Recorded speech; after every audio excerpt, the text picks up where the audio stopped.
Fala, Blaugranas! Matheus Norman aqui para mais um vídeo no canal do Blaugrana Brasileiro. Hoje nós vamos fazer a análise pré-jogo da partida entre Barcelona e Real Madrid, que quando se enfrentam o mundo inteiro para assistir, mesmo que seja amistoso.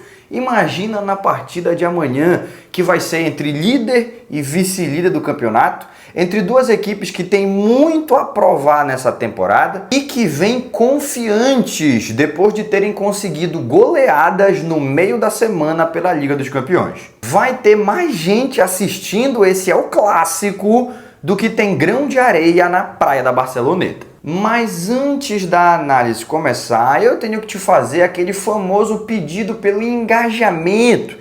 Deixa a tua curtida nesse vídeo, se inscreve no canal se você ainda não está inscrito, ativa as notificações para não perder nada. É só clicar no sininho. Fazendo tudo isso, você nos ajuda a continuar crescendo e a levar um conteúdo cada vez melhor para blaugranas espalhados pelo mundo inteiro. Feito o pedido, vamos lá. Como joga o Real Madrid? O time da capital ainda não tem uma tática definitiva porque vem jogando muito aquém das expectativas e o Ancelotti continua procurando o time. Os resultados não estão sendo tão ruins, o aproveitamento do time no Campeonato Espanhol é um aproveitamento bem significativo, mas muito maquiado por conta das individualidades, com máximo destaque para o goleiro Courtois, que está no momento com uma média de pelo menos um milagre por partida, vem sendo o jogador mais importante da equipe na temporada até aqui. Mas nas últimas partidas do Campeonato Espanhol, o técnico Carlo Ancelotti acabou ganhando uma predileção pelo 4-4-2. Ele já tentou o 3-5-2 na partida contra o Celta de Vigo, mas o time foi tão mal em campo, ele estava tão mal organizado, tão frágil defensivamente, que muito dificilmente esse teste vai se repetir no curto prazo, menos ainda num clássico como vai ser o de amanhã contra o Barcelona. Ele também já tentou o 4-3-3, que inclusive foi a primeira formação da temporada. Ela é utilizada para acomodar o Rodrigo no time. Com a lesão do brasileiro é difícil imaginar que ela vai ser mantida. É uma formação justamente para ele poder começar no 11 inicial. Sem ele, ela perde inteiros, ela perde importância. Então, mesmo que não seja a formação mais utilizada nas partidas até agora na temporada, é a que provavelmente nós vamos ver amanhã no El Clássico. O Real Madrid no seu 4-4-2. Nesse esquema, jogam abertos pelos lados o Valverde e o Bellingham, e ambos têm os seus desempenhos individuais muito prejudicados porque acabam tendo que se desdobrar fazendo um papel tático. Quem parece se incomodar mais com isso é o Bellingham, que na temporada passada tinha muita liberdade para jogar perto da área e pouquíssimas funções defensivas, e a essa altura já tinha 2 dígitos de participações em gol. No momento, ele tem 0 gols, ele não está conseguindo as assistências e a frustração dele dentro de campo é muito visível. Mas o Ancelotti pede, ele vai lá e faz o que o treinador manda. O Valverde, do outro lado, já está mais do que acostumado a se sacrificar pela equipe. Inclusive, ele está jogando nesses últimos jogos, nessa formação do 4-4-2, muito mais parecido com a maneira que ele jogava na temporada passada, correndo triplicado para cobrir espaço que os outros meio-campistas acabam deixando, não brilhando tanto com a bola no pé, mas aparecendo bastante por conta da sua onipresença dentro de campo. No início da temporada, naquele 4-3-3 que a gente citou, ele estava aparecendo bem mais com a bola e sendo mais decisivo, aparecendo em momentos mais importantes sem ela. Porque ele jogava bem centralizado, ele era o homem da saída de bola, então as bolas passavam por ele, ele carimbava a maioria das jogadas, e no tramo defensivo ele acabava fazendo desarmes que chamavam a atenção. A gente conhece o estilo de jogo do Valverde, muita energia, muita intensidade, e jogando ali pelo meio ele estava conseguindo usar isso na proteção à frente da área. Então ele está sentindo falta no quesito individual, no quesito brilhar individualmente, do esquema que o Ancelotti usava no começo da temporada. Mas como o time melhorou bastante depois que ele foi deslocado para a direita, ele não está reclamando não. ele está fazendo o que o treinador pede. E como alento para ele está o fato que o Ancelotti decidiu que ele vai ser o homem mais procurado nas jogadas ensaiadas. Seja escanteio ou falta, a jogada é montada para que ela acabe no pé direito do Valverde e ele tenha oportunidade de mandar um sarrafo para dentro do gol. Já tem 2 gols importantes, um contra o Valladolid, num jogo que estava muito complicado, e um contra o Villarreal, onde ele abre o placar em uma vitória que vai terminar 2-0, onde o Real Madrid não estava sendo brilhante, mas a jogada ensaiada, que termina na finalização do uruguaio, acaba abrindo espaço, acaba abrindo caminho para uma vitória do time da capital. Nisso, a mudança no esquema tático não lhe tirou protagonismo. Ele aparecia no 4-3-3, ele continua aparecendo quando o time joga no 4-4-2. Nas laterais, jogam Mendy e Lucas Vázquez, desde que o Carvajal acabou se lesionando, e na falta de alguém que seja da posição no elenco, o espanhol que a gente viu surgir como ponta, agora está atuando como lateral. Por conta disso, não é difícil imaginar que o Mendy, que nunca teve muita vocação ofensiva, ele apoia só quando há uma situação muito especial dentro da partida.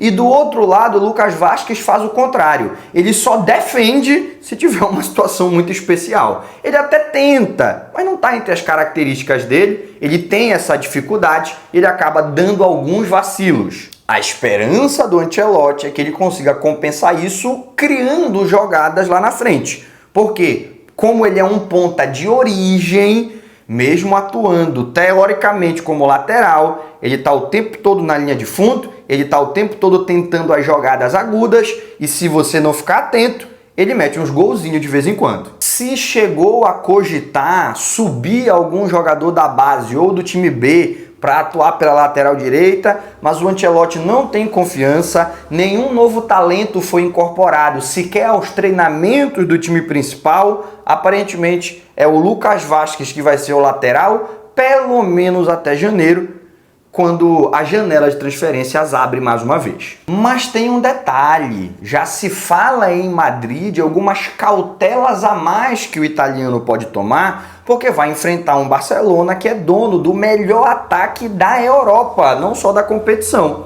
E que é bem possível que o Militão, que é zagueiro, jogue na lateral direita, onde ele já atuou vezes o suficiente para não ser um experimento.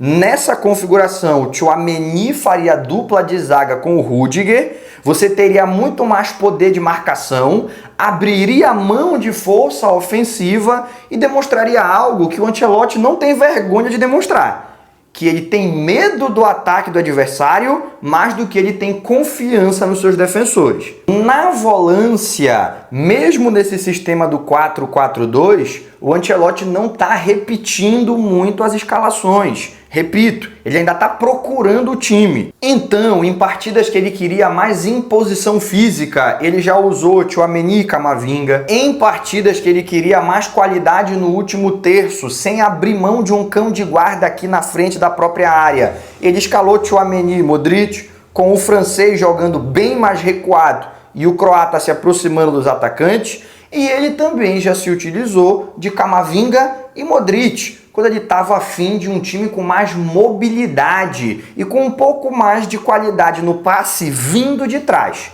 O Camavinga não é especialista nisso, não é um jogador diferenciado nesse quesito, mas ele é melhor do que o Tchouaméni. E essa é a minha aposta que ele vai montar de meio campo para amanhã, com Camavinga e Modric. Nessa configuração você vai ter o Valverde aberto pela direita só no tramo ofensivo, porque no tramo defensivo ele vem fazer a cobertura por dentro e tira um pouco das responsabilidades defensivas do Modric, que já caminha para os 40 anos de idade e se não dosar energia durante a partida, ele, que já não vem jogando 90 minutos quase nunca, não vai conseguir terminar nem os primeiros 45. É muito mais campo para o uruguaio percorrer, porque ele tem que estar numa posição aberta para atacar e numa posição fechada para defender, mas não é novidade para ele. Ele já fez isso várias vezes na temporada passada e nessa temporada que estamos vivendo, no jogo mais importante do Real Madrid, que foi a visita ao Atlético de Madrid no derby, o Valverde exerceu exatamente essa função. E no ataque, as grandes estrelas da equipe, que são Vinícius Júnior e Mbappé.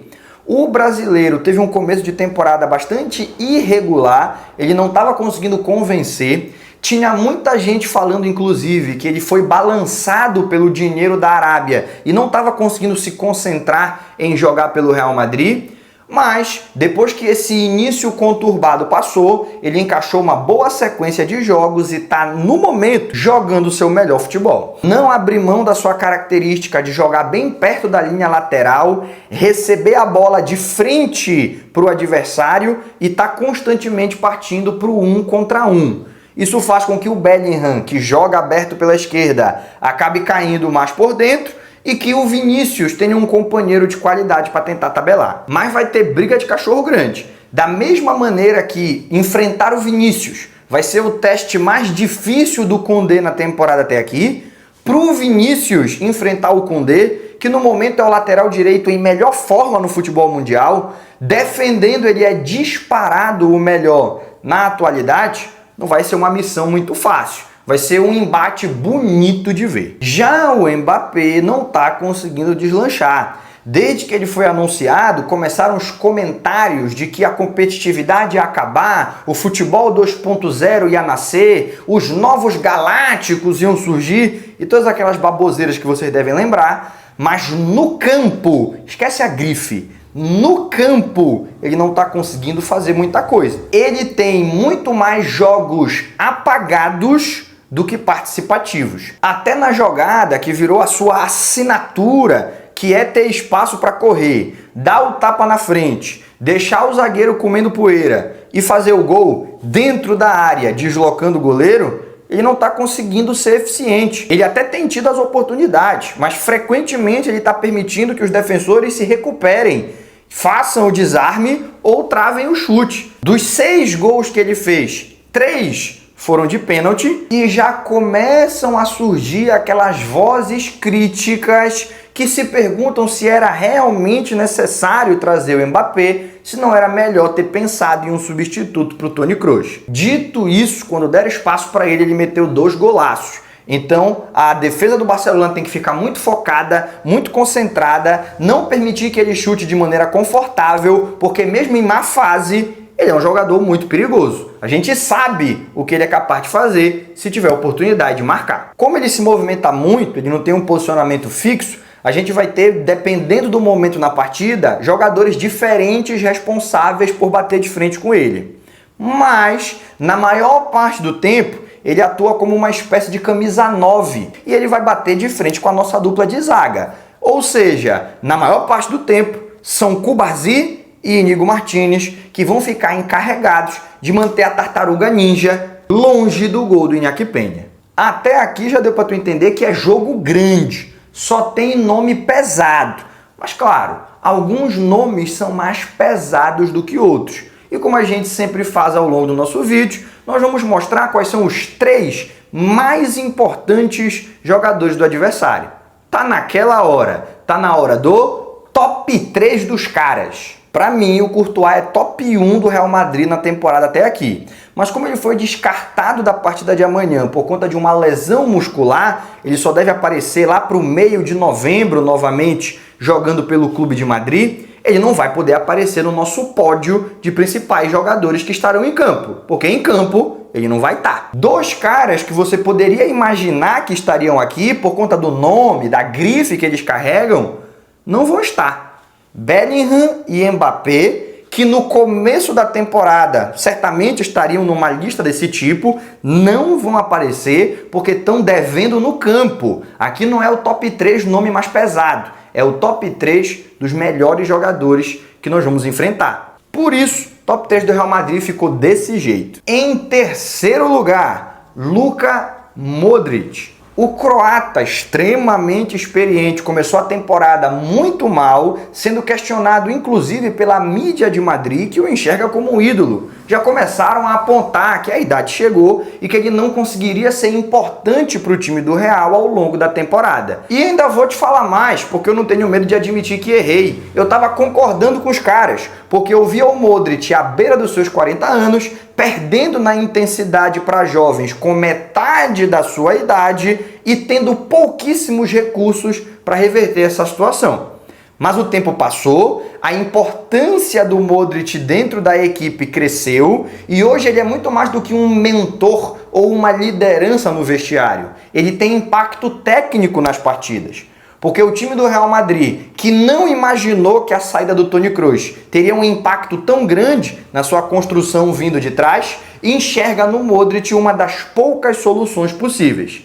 Tem muita gente de força, mas tem pouca gente de técnica nesse meio-campo do Real. O Modric é esse cara e mesmo que ele não tenha sido um especialista nisso no seu auge, ele costumava jogar mais perto da área ofensiva do que da área defensiva. No atual momento, ele é o toque de qualidade que faz a bola sair do campo defensivo e chegar no campo ofensivo.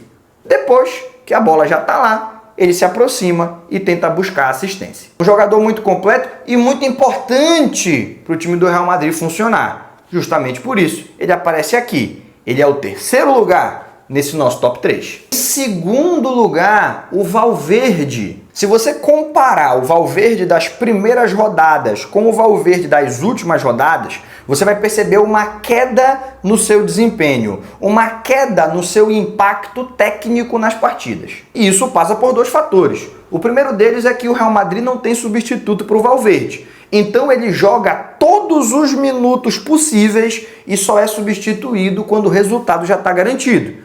Só que tem um detalhe, nessa temporada o Real Madrid não está conseguindo resolver os jogos muito rapidamente. Então, na maioria das vezes, o Valverde joga aos 90 minutos, correndo do apito inicial até o apito final.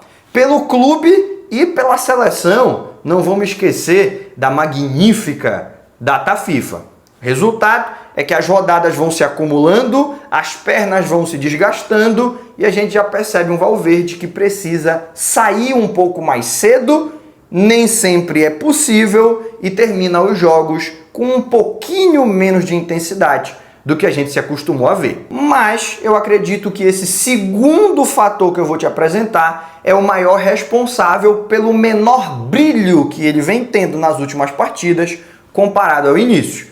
A mudança tática do time que o coloca numa outra função. No início da temporada, o Valverde era o cara do primeiro passe, ao mesmo tempo que ele jogava numa função centralizada que o permitia usar a sua intensidade para estar em todos os lados do campo.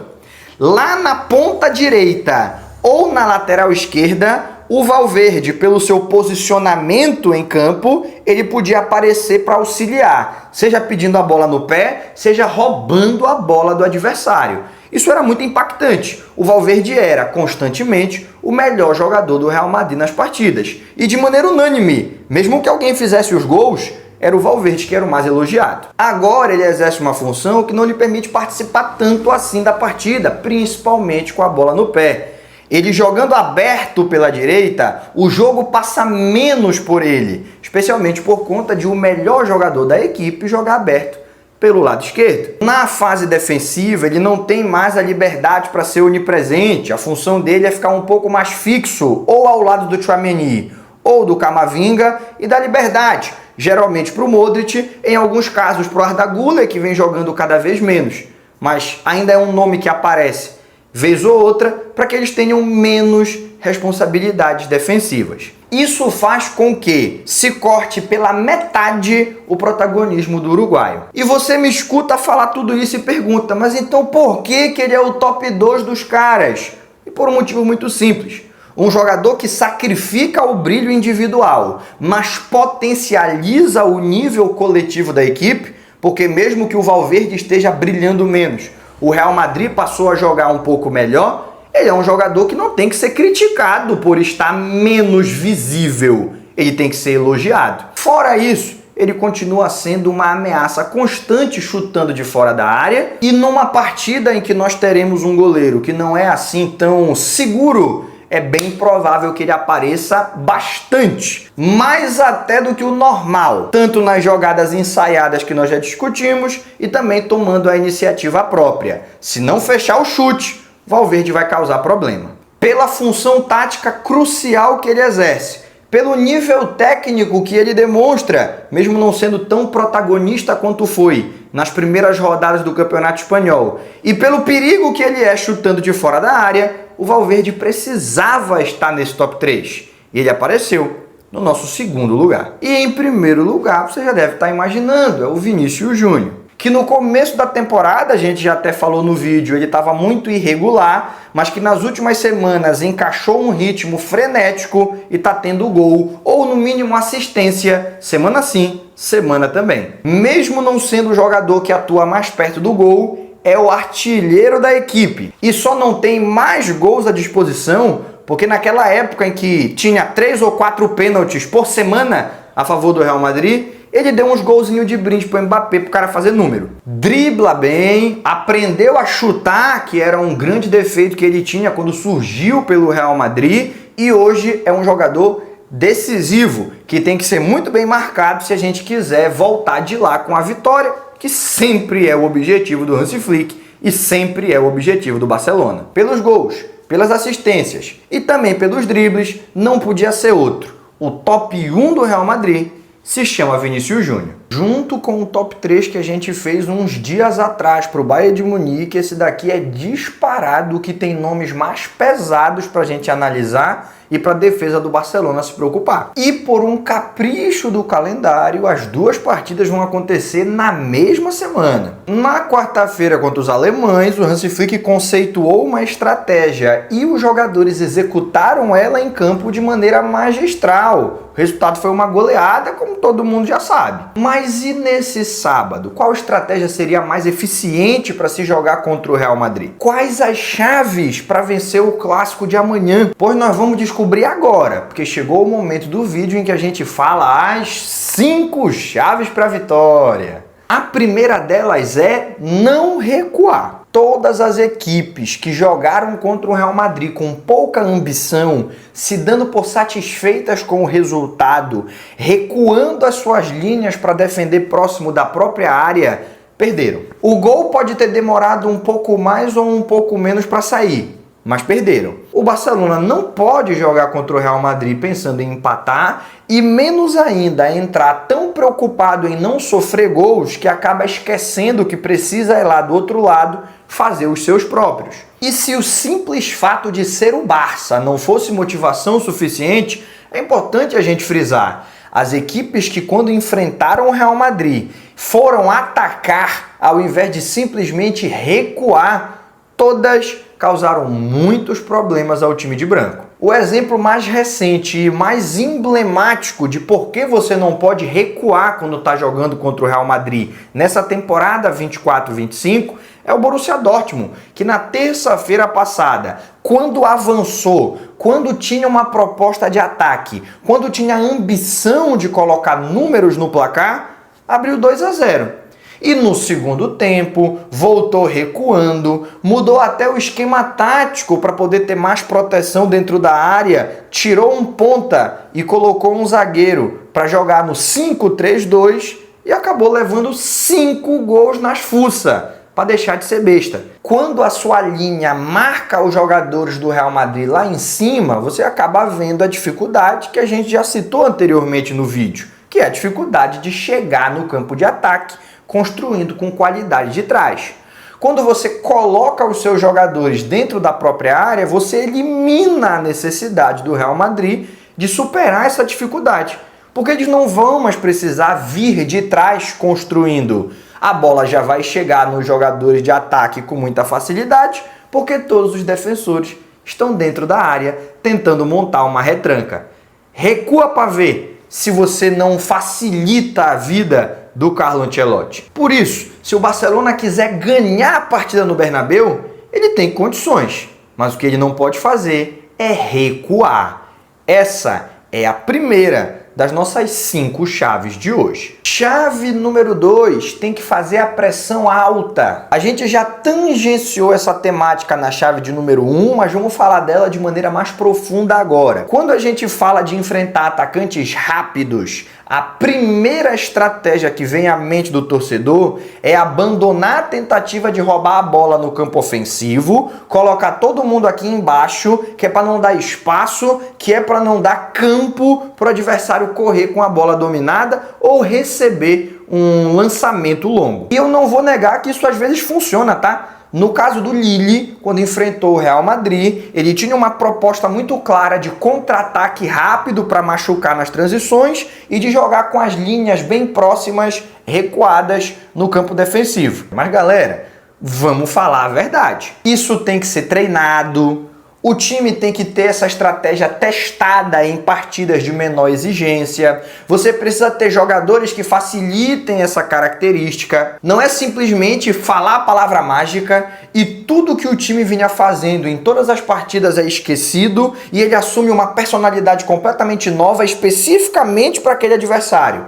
Por favor. Não é assim que funciona o futebol de alto nível. Se você muda a estratégia que vem dando certo todas as semanas, do nada, por causa de um adversário, a chance de dar certo é minúscula. O normal é você não conseguir jogar, é você não conseguir se adaptar e é você acabar perdendo o jogo, talvez perdendo de pouco, mas perdendo do mesmo jeito. Em outras palavras, não é só estalar o dedo que você consegue transformar o Barcelona, que é o melhor ataque da Europa, no Arsenal, que é uma equipe já acostumada a, nos jogos de maior exigência, ter um pouco mais de cuidados defensivos e um pouco menos de ambições ofensivas. Então, a nossa melhor chance para não sofrer com a velocidade do Vinícius e do Mbappé é não deixar a bola chegar neles com qualidade. E isso você consegue fazendo a pressão alta. Porque quando você bota a pressão no homem da bola, não deixa ele escanear o campo e escolher para onde esse jogo vai fluir, você consegue transformar lançamento em chutão. E chutão sempre fica muito mais à feição da defesa. Seja o zagueiro cortando antes porque a bola veio curta, seja o goleiro patrulhando o entorno da área, cortando ela mais lá embaixo, porque ficou longa. Abandonando a pressão alta, o primeiro pensamento que você tem é que você está mais bem protegido. Mas no caso do Barcelona, e principalmente enfrentando o Real Madrid, não é assim que funciona. Você só vai estar dando campo para que o Vinícius possa escolher se ele quer driblar, se ele quer chutar ou se ele quer tabelar. Você está chamando o Modric para perto da área para ele encontrar as enfiadas e você está permitindo que o Mbappé se movimente à vontade com o adversário, pensando se vai tentar botar a bola nas costas da defesa. Não é a melhor estratégia. Tem que fazer a pressão alta. É quando o nosso adversário está mais desconfortável e é quando o Barcelona está mais confortável. Por isso, é a nossa segunda chave do vídeo de hoje. Chave de número 3, tirar o Modric do jogo. É algo semelhante ao que a gente já falou no vídeo pré-jogo da partida contra o Bayern de Munique. A gente precisava tirar o Kimmich da sua zona de conforto, não permitir que ele ditasse o ritmo, manter pressão constante para ele não escolher para que lado do campo as jogadas iam fluir. O mesmo raciocínio se aplica, mas agora com o Modric, que tem menos capacidade física, até por conta da idade, mas tem um pouco mais de refino no passe. A gente sabe que se o Bellingham receber a bola perto da nossa área, ele tem a qualidade e a inteligência para escolher a melhor jogada e nos machucar. Mas lá no campo defensivo é um outro tipo de passe que é exigido, é um outro tipo de raciocínio que o jogador tem que ter. E quem tem a melhor qualidade dentro do Real Madrid, mesmo que não seja a sua especialidade, para fazer esse primeiro passe, é o Modric.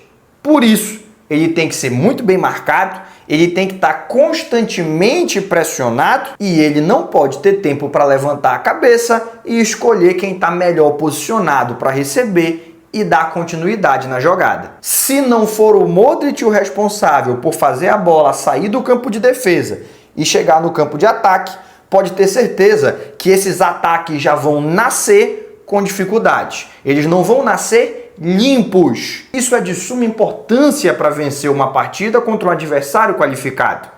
E é por isso que a nossa terceira chave de hoje é tirar o Modric do jogo. Quarta chave, cuidar da posse de bola. Porque afinal de contas, se a gente está falando que o Real Madrid tem tantas dificuldades, como é que ele consegue os resultados? Nem sempre da maneira mais bonita, mas consegue do mesmo jeito e está com aproveitamento de campeão.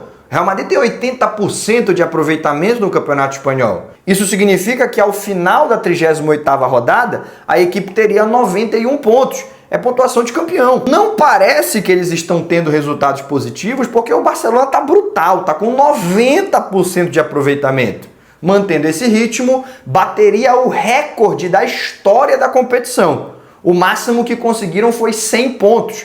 Se o Barcelona seguir nessa toada, vai bater 102. Em outras palavras, alguma coisa de certo eles estão fazendo. E o que eles fazem bem, e é daí que vem as suas vitórias, são as transições rápidas que machucam o adversário. Quando você acha que o Real Madrid está morto e que o jogo está controlado, acontece uma roubada de bola, acontece uma transição rápida, acontece uma finalização indefensável, 1-0 para os caras. E isso tem que ser evitado. O Barcelona precisa evitar que quando o Real Madrid tenha acesso à posse de bola, isso aconteça numa situação que facilite uma transição rápida. Por isso, tem que tomar muito cuidado na hora de verticalizar a jogada, porque numa interceptação a gente pode sofrer com a transição. Tem que tomar cuidado na hora de driblar na intermediária, porque se a gente for desarmado, pode sofrer com a transição. Numa desatenção, a gente vai sofrer com a transição. Você pode imaginar que talvez fosse melhor então a defesa ficar um pouco descolada do meio e do ataque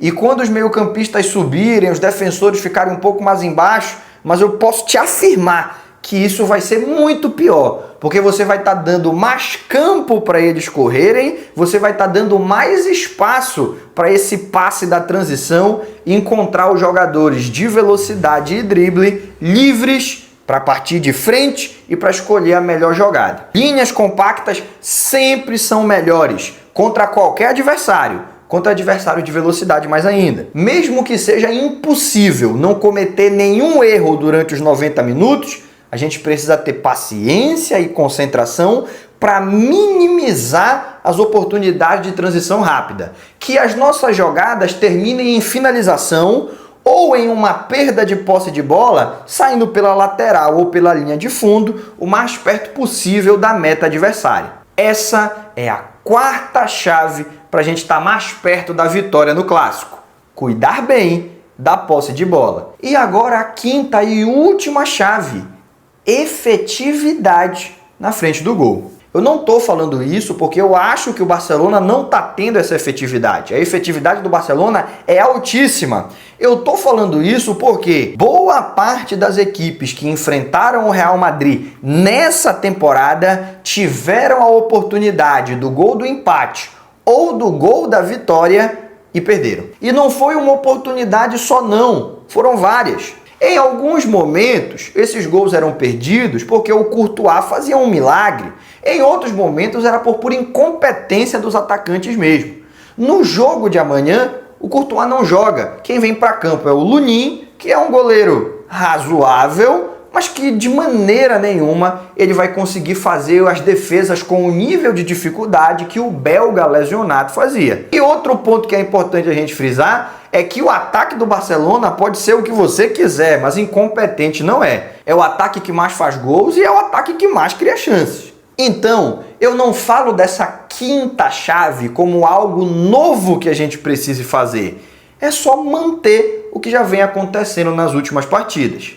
Se o Barcelona permanecer efetivo na frente do gol adversário, a vitória vai vir com tranquilidade, porque as oportunidades vão aparecer. A gente só precisa aproveitar. Essa é a quinta e a mais importante de todas as chaves que nós discutimos hoje. Efetividade na frente do gol. Resumindo tudo que foi falado no vídeo até aqui, é uma partida em que a margem de erro para ambos os lados vai ser muito pequena. Em clássico geralmente é assim, mas na partida de amanhã mais ainda, porque eu não me lembro a última vez que eu vi um El Clássico acontecer com chances tão iguais da vitória ir para um lado ou para o outro. Já teve clássico em que o time que era pior foi lá, surpreendeu e venceu. Mas sempre havia um favorito muito claro. Na época do Messi, na época em que o Barcelona, por problemas financeiros, não conseguiu montar times tão competitivos e por aí afora. Sempre tinha um favorito claro. Agora não tem. Quem vencer não vai ser surpresa. Embora eu acredite em um leve favoritismo a favor do Barcelona por conta da nossa melhor fase. E eu sinto que apesar do jogo ser no Bernabéu e apesar do Real Madrid precisar da vitória para se aproximar do Barcelona na disputa pelo título, na liderança do campeonato, é o Hansi Flick que vai entrar em campo com um jogo mais ofensivo. O Ancelotti, até pelas prévias que a imprensa de Madrid vem fazendo, pretende montar um time mais defensivo, mais preocupado em não permitir que o Barcelona faça gols do que ambicioso em ir lá do outro lado e matar o jogo. Ele vai deixar o Vinícius, o Mbappé e o Bellingham se virarem sozinhos lá na frente.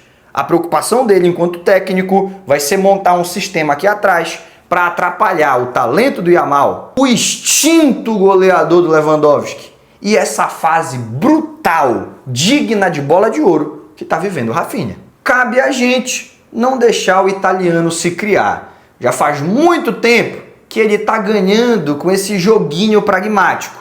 Que o talento prevaleça amanhã e que o time que joga mais bonito em todas as grandes ligas europeias na atualidade confirme a excelente fase e consiga a vitória. Mas afinal, quem é que vai estar em campo fazendo acontecer na prática o que até agora a gente discutiu só na teoria? Vamos descobrir isso agora na nossa aposta da escalação. Os meio-campistas, que há muito tempo a gente esperava que pudessem ser utilizados, agora estão todos saudáveis. Já voltaram e já até jogaram Dani Olmo, Gavi, Fermin, De Jong e todos eles estarão à disposição para o Clássico.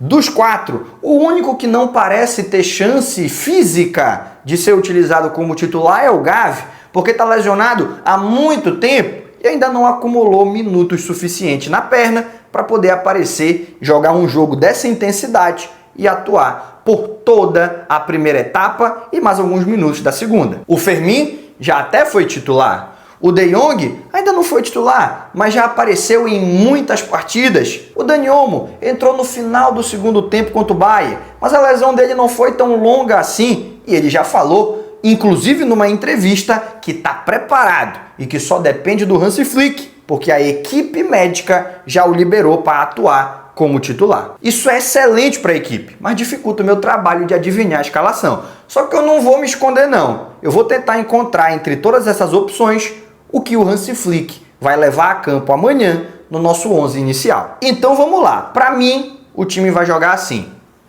Iñaki Peña, Koundé, Cubarsí, Íñigo Martínez, Baldé, Casadó, Pedri, Lamine Yamal, Rafinha, Dani Olmo e Lewandowski. Sendo muito sincero para você, tenho duas dúvidas apenas nessa escalação. Acredito que todos os outros nomes são certeza absoluta que estarão em campo. Uma dúvida é o Casadó, porque apesar de, para mim e para a maioria da torcida, ele tá fazendo por merecer ser titular, o De Jong é um nome muito mais pesado. Na ausência do Ter Stegen, é o capitão da equipe. É um jogador que, pelo talento, ele é um cara que pode fazer a diferença em campo. Então a gente vai ver o que o Flick decide. Ele vai optar pelo peso do De Jong ou ele vai optar pela fase do Casadó? Eu aposto no Casadó, mas se o De Jong sair jogando, eu não acho que vai ser nada absurdo. A minha outra dúvida é o Dani Olmo, que em situação normal é o titular absoluto. Ele usa a camisa 20, mas ele atua como se fosse o nosso camisa 10. Ele disse que tem condições físicas, mas a gente já viu outros jogadores falarem isso e na hora de decidir, o Flick discordava dessa autoanálise, desse autodiagnóstico. E aí o cara dava uma segurada no banco de reservas e aparecia no segundo tempo para ganhar um pouco de ritmo. Se tiver condições, eu tenho certeza que ele vai para o jogo. Caso contrário, eu acredito que pode ou aparecer o Fermin, como já foi no caso do Bayern de Munique, ou então adiantar o Pedri para ser camisa 10 e jogarem De Jong e Cazador na base do nosso meio de campo. Possibilidades existem. O Barcelona tem muitos jogadores para fazer variações, mas a minha aposta da escalação foi a que eu acabei de falar, foi a que a gente falou anteriormente. E aí vem o meu palpite, né? Para mim, 3-1 Barcelona. Eu estou muito confiante que o jogo vai ser bastante equilibrado, mas que as nossas individualidades e que o nosso ataque, que é muito mais produtivo, vai conseguir fazer a diferença e nós vamos vencer. Um golzinho eu acho difícil a gente não tomar, estamos jogando na casa dos caras, não temos o nosso goleiro titular, eles têm um ataque que não é tão bom quanto o nosso, mas também vem fazendo muitos gols, então 3-1 está de bom tamanho, para abrir 6 pontos de vantagem na liderança e já mostrar para o mundo inteiro que o Barcelona dessa temporada 24-25 não vai assistir o recital do Mbappé.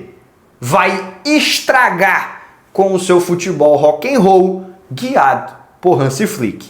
É flic-flaca neles. Mas e você, o que acha? Quer concordar ou discordar de alguma coisa que ouviu nesse vídeo? Então deixa aí nos comentários. E não esquece de curtir o vídeo, de se inscrever no canal, de dar pra gente o famoso engajamento. É isso que nos faz continuar crescendo e levar um conteúdo cada vez melhor, direto da Catalunha para blaugranas espalhados pelo mundo inteiro. Por hoje a gente encerra. Aquele abraço e até o próximo vídeo.